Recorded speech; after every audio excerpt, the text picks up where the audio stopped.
你最近网上冲浪，有没有刷到一个堪称年度魔幻又暖心的大戏？你说的是重庆那个吧？那个00后女孩和一头猪的故事。对对对，就是那个，还有上千个素未谋面的网友。我不仅刷到了，我跟你说，我来来回回看了好几遍。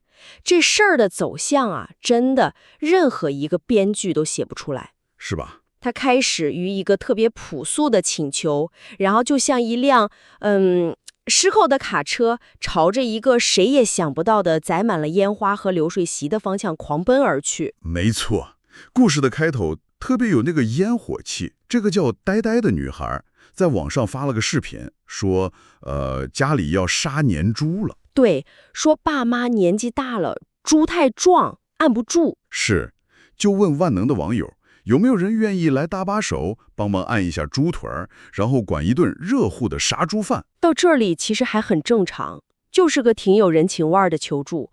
但是那个画龙点睛之笔，是他最后半开玩笑加的那句话。就是那句，他说还希望大家能开着车来，把家门口的路都停满，让他在村里尝尝脸儿。这句话太真实了。对，那种年轻人特有的小小虚荣心和对热闹的向往，一下子就戳中了无数人。大家就觉得，哎，这不就是咱们小时候盼着过年的那个心情吗？结果呢，这个的愿望，我只能说是超额、超标、超现实地实现了。他可能就想要一条街儿的车，结果互联网给了他一个方圆10几公里的国际车站。这过程简直是指数级爆炸。是啊，视频发出去2天，点击量就爆了。女孩建了5个微信 QQ 群，用来联络，结果咻的一下，2500个名额瞬间就满了。后面还有无数人在排队呢。对，他那个原本就几百个粉丝的小账号，一开直播，直播间里像开了闸一样，瞬间涌进来8万多人。你能想象那个女孩当时的心情吗？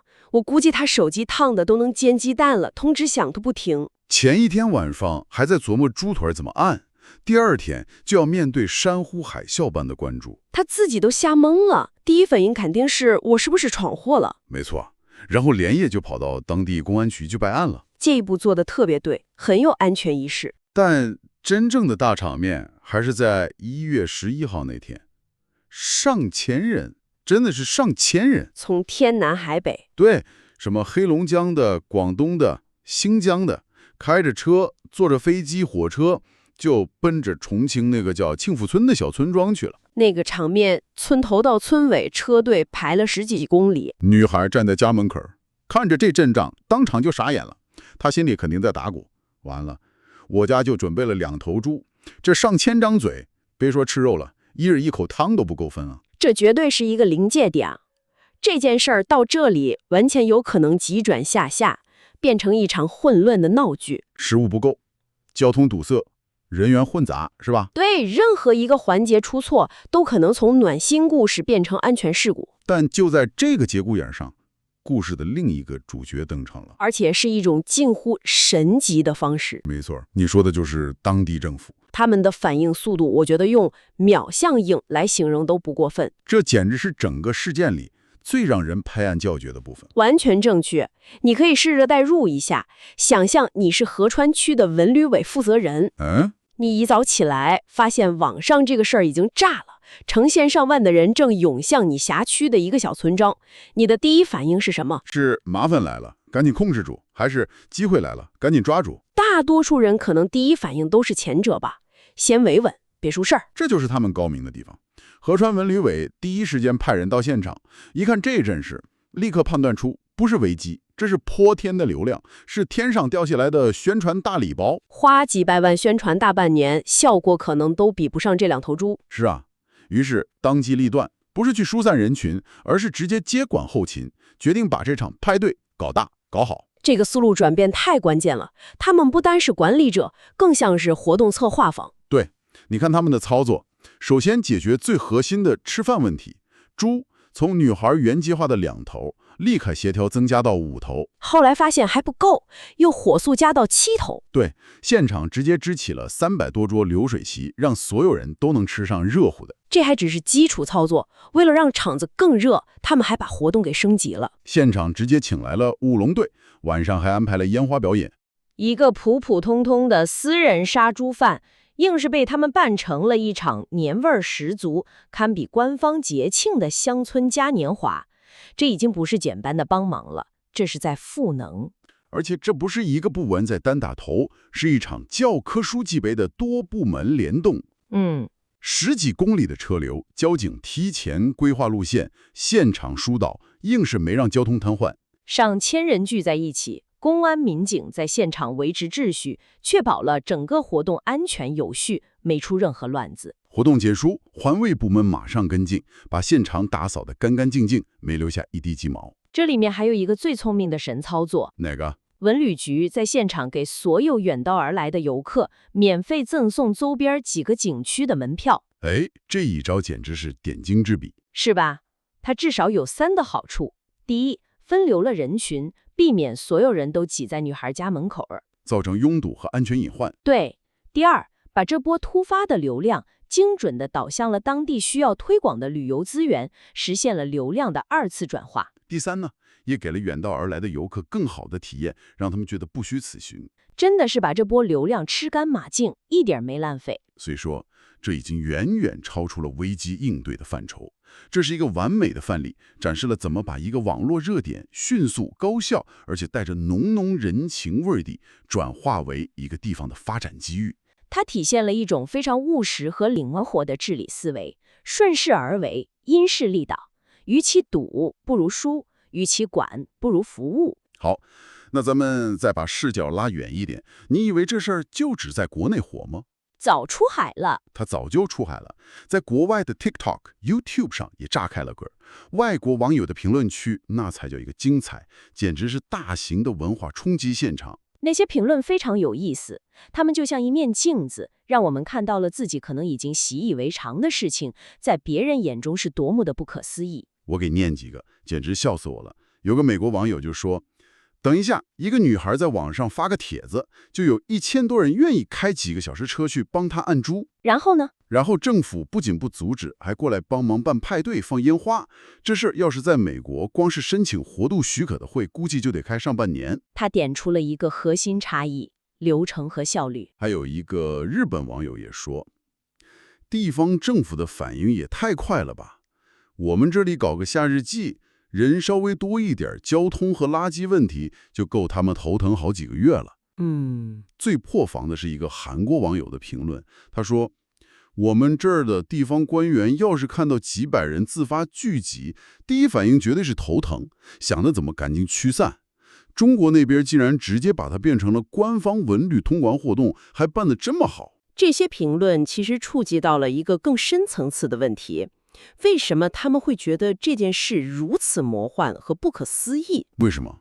根源在于这件事展现出的组织、动员和治理模式和他们所熟悉的那一套完全不同。你把这事儿放在一个西方的背景里，就特好理解他们的惊煞了。对，假如一个美国小镇的女孩发了同样的帖子，然后真有1000人开着皮卡就来了，当地警长的第一反应估计是，我的天，这是要发生什么骚乱吗？他们会立刻想到无数问题：安全隐患、法律责任、垃圾处理、噪音扰民、邻里纠纷。没错，他们的思维模式是风险规避型的，政府的介入会非常谨慎，而且流程繁琐，可能需要开听证会、进行环境评估、申请临时活动预算等，所有程序走完，猪可能都老死了。而且政府如果过度介入一个私人活动，还可能面对被起诉、滥用职权或者干预私人事务的风险。所以最后的结果大概率就是一地鸡毛，甚至可能女孩还会因为组织非法集会而受到罚单。这么一对比，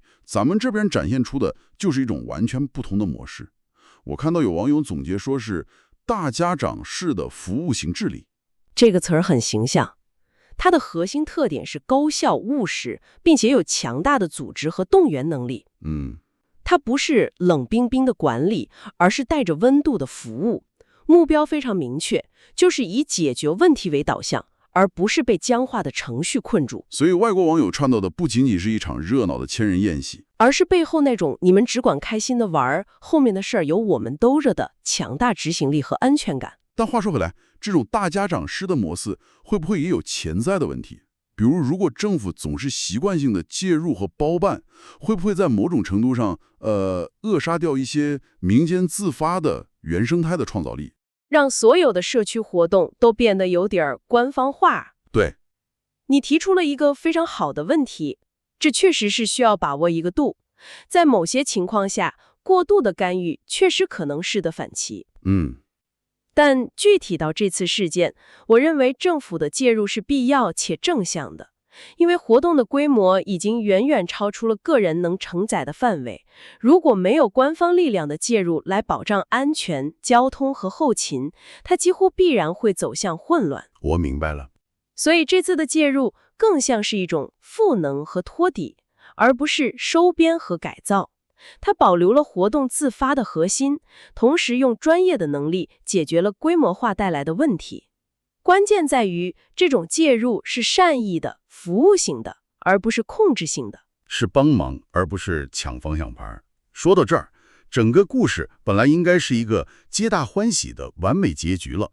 女孩在村里长足了脸，网友们吃得尽兴，体验了久违的乡愁和热闹。当地政府也秀了一波操作，成功的宣传了自己。但你懂的，互联网的故事总得有点让人哭笑不得的小插曲。流量所到之处，总会伴随着光盖陆离的影子。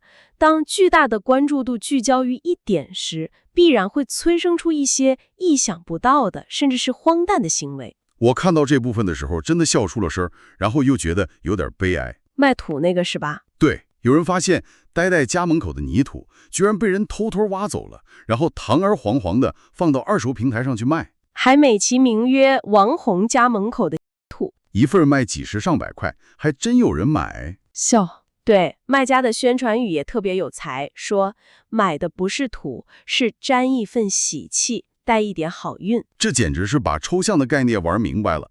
但说真的，这事儿虽然好笑，但背后反映出的东西是不是有点让人警惕？它确实像一个现代寓言。